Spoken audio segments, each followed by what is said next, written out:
Mukhang eto na ang pagbabalik ng dating Justin Brownlee. Ngayon lang muli naging ganito kagigil rumesbak si JB, lalo na ngayong finals kontra TNT. At swerte kay Simon Enciso kung tutuusin ang kukuha sa player na ito. Bakit? Dito nyo yan malalaman.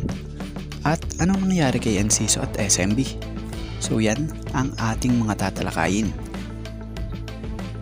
Speaking of Simon Enciso, nito lang pumutok ang balitang tuluyan ang naging unrestricted free agent etong si Simon Enciso matapos hindi na i-extend pa ng SMB ang kontrata nito.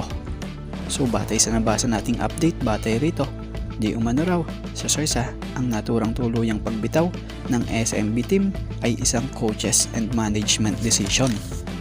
So bagamat hindi na magpapatuloy pa ang karir ni Simon Enciso sa SMB, ito ngay pinuri ng SMB team dahil sa nagawa nitong tulong at maayos na pagtatrabaho nito para sa team, na kung saay maging si Simon Enciso sobrang nagpasalamat din sa SMC dahil sa nagkaroon siya ng chance or opportunities sa kanyang karera na makalasap din ng 2 kampyonato at proud siya sa nangyaring lahat ng ito.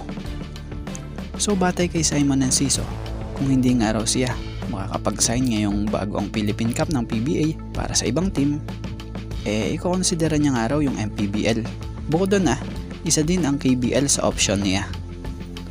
So sana may PBA teams na kumuha kay Simon Enciso dahil sayang din naman ito, ika nga ng iba, Damian Lillard ito di umano raw ng PBA dahil sa husay rin naman itong magti 3 point.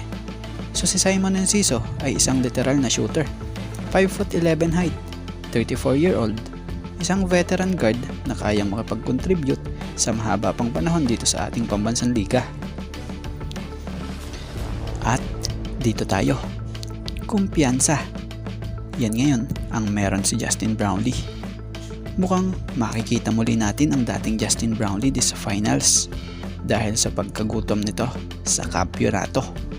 Matatanda lang 2 beses na ang nabigo si JB kay RHJ sa finals ng PBA na parehong sa Governors Cup, back-to-back noong 23 at 2024 noong November.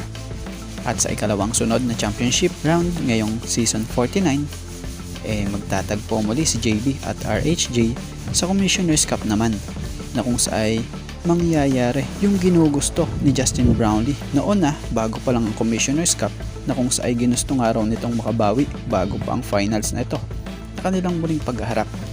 At ngayon, eto na, muling magkakalaban ng Ginebra at TNT ay may nasambit si Brownlee. Ito lang na we're going to try to do our best to contain him.